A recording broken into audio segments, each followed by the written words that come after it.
చంద్రబాబు నాయుడు గారే అయితే 7వ తారీఖు వచ్చిన ఎంప్లాయీస్కి జీతాలు ఎందుకు రావటం లేదో సమాధానం చెప్పండి. నిజానికి సంపదను సృష్టించటంలో ఈ సృష్టికే మూల విరాట్ అయిపోతే చంద్రబాబు నాయుడు గారు ఈరోజు ఎంప్లాయీస్కి, పోలీస్ ఆఫీసర్లకి నాకు నిన్న ఒక కాల్ వచ్చింది. పోలీసులకు సంబంధించినటువంటి ఒక 4 ఫ్యామిలీలు ఒక చోట కూర్చొని నాకు ఫోన్ చేశారు. ఆ ఫోన్ కాల్ నేను మీకు వినిపిస్తే బాగాదు కాబట్టి వినిపించటంలా.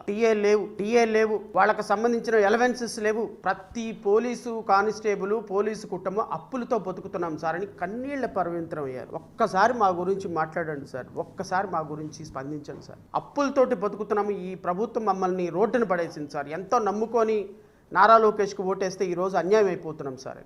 నేను అడుగుతున్న ముఖ్యమంత్రి గారిని, రిటైర్డ్ అయిపోయిన ఎంప్లాయీస్కి బెనిఫిట్స్ ఇవ్వటంలా అత్యంత దుర్మార్గకరం ఏంటి అంటే రాష్ట్ర ప్రజలు ఆలోచించాల్సింది, ఒక 35 సంవత్సరాలు పనిచేసిన ఒక సాధారణమైనటువంటి ఉద్యోగి 60 సంవత్సరాలు 62 సంవత్సరాలు వచ్చిన తర్వాత రిటైర్డ్ అయిన తర్వాత ఆయన రాబోయే టెర్మినల్ బెనిఫిట్స్ మీద చాలా ప్లానింగ్ చేసుకుంటాడు. పిల్లలకు పెళ్లిళ్ళు చేయాలనో, తీసుకున్న ఆ లోన్లు కట్టాలనో, ఒక ఇల్లు కట్టుకోవాలనో, తనకున్నటువంటి డబ్బుని పిల్లలకి ఇచ్చి కొంత సెటిల్ చేయాలనో చేస్తారు. కానీ 17 నెలల నుంచి కూడా కనీసం ఒక ఎంప్లాయీ రిటైర్డ్ అయితే ఆ ఎంప్లాయీకి డబ్బులు రాని పరిస్థితిలో రాష్ట్ర ప్రభుత్వం ఉంది అంటే దీనికి సమాధానం చెప్పాల్సినటువంటి బాధ్యత కూటమి ప్రభుత్వంలో ఉన్న ముఖ్యమంత్రికి, ఉప ముఖ్యమంత్రికి, నారా లోకేష్ గారికి ఉండదా అండి?